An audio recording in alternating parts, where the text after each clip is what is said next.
திமுக ஆட்சியில் பெண்களுக்கு பாதுகாப்பற்ற நிலை உள்ளதாக அதிமுக பொதுச் செயலாளரும் எதிர்க்கட்சித் தலைவருமான எடப்பாடி கே பழனிசாமி தெரிவித்தார். இது தொடர்பாக அவர் வெளியிட்டுள்ள அறிக்கையில், தமிழ்நாட்டில் ஒரே நாளில் 12 பாலியல் வன்கொடுமை சம்பவங்கள் அரங்கேறி உள்ளதாக செய்திகள் வருகின்றன.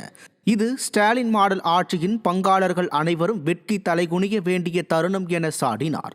சங்க காலம் முதலே பெண் இனத்தை போற்றி பாதுகாத்து வந்த தமிழக வரலாற்றில் இதுபோன்ற கருப்பு நாட்கள் தொடர்கதையாவது மிகவும் வருத்தத்திற்கும் கண்டனத்திற்கும் உரியதாகும் என தெரிவித்துள்ளார்.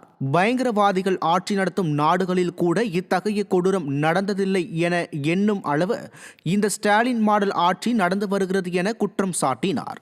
இந்த அரசு பெண்களுக்கு எதிரான பாலியல் குற்ற சம்பவங்களை உரிய முறையில் தடுக்காமல் பாலியல் குற்றவாளிகள் மீது கடும் நடவடிக்கை எடுக்க தவறியதால் இத்தகைய கொடூரங்கள் தினந்தோறும் நிகழ்கின்றன என தெரிவித்துள்ளார். இந்த ஆட்சியில் தமிழ்நாடு இப்படி சிக்கி சீரழிந்து வருவது குறித்து எந்த கவலையும் இல்லாத ஸ்டாலின், பெண்களுக்கு பாதுகாப்பு என வாய்சவடால் மட்டும் பேசினால் போதுமா என கேள்வி எழுப்பியுள்ளார்.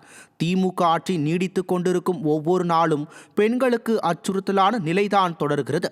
இனியாவது ஸ்டாலின் மாடல் அரசு விழித்துக் கொண்டு பெண்களுக்கு பாதுகாப்பை உறுதி செய்ய வேண்டும் என கழக பொதுச் செயலாளர் வலியுறுத்தியுள்ளார்.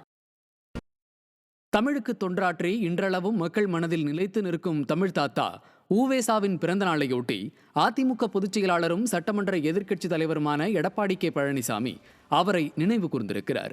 இதுகுறித்து அவர் வெளியிட்டிருக்கும் எக்ஸ் வலைத்தள பதிவில், காலப்பழமையும் கருத்து செழுமையும் மிக்க சங்க இலக்கிய நூல்கள் உட்பட பழைய ஓலச்சுவடிகளில் மறைந்திருந்த பல்வேறு தமிழ் இலக்கிய நூல்களை உலகறிய செய்த பெருமைக்குரியவர் தமிழ் தாத்தா உவேசா என குறிப்பிட்டுள்ளார்.